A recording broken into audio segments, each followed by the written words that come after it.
اشتغل يلا. أولا كل عام وحضراتكم بخير. بمناسبة بدء العام الدراسي الجديد هنتكلم النهاردة عن مرحلة هامة في تاريخ مصر المجيد طبعا، وهو ملحمة العبور وملحمة النصر، حرب أكتوبر المجيدة عام 1973. قبل الفترة ديت من عام 1967 لعام 1973 عاشت مصر فترة عصيبة جدا. أنا بقول كلمة كل يستفاد منها، تمام؟ هنتكلم النهاردة عن كلمة بمناسبة نصر أكتوبر العزاء. أولا أبناؤنا الأعزاء شباب وأمل مصر، يوافق يوم 6 من أكتوبر عام 2022 ذكرى وطنية غالية، وهي الذكرى 49 لنصر أكتوبر المجيد.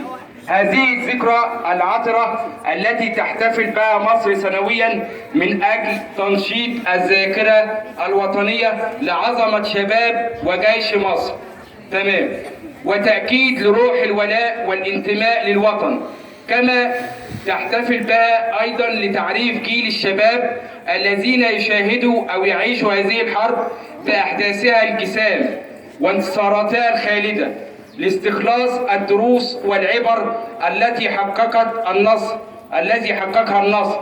وأهم هذه الدروس هي العطاء بلا حدود وإنكار الذات من أجل مصر.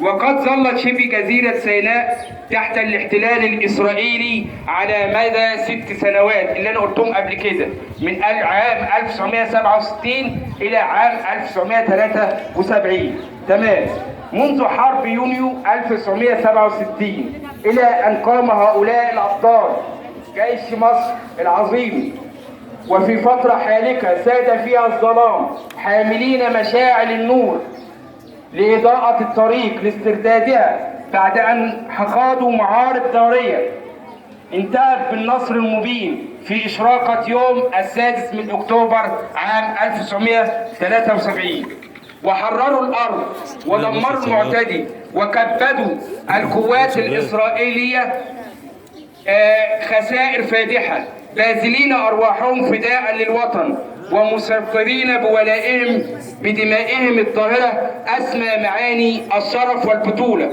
لخير أجناد الأرض الذين لقنوا العدو دروسا لن ينساها في تكتيكات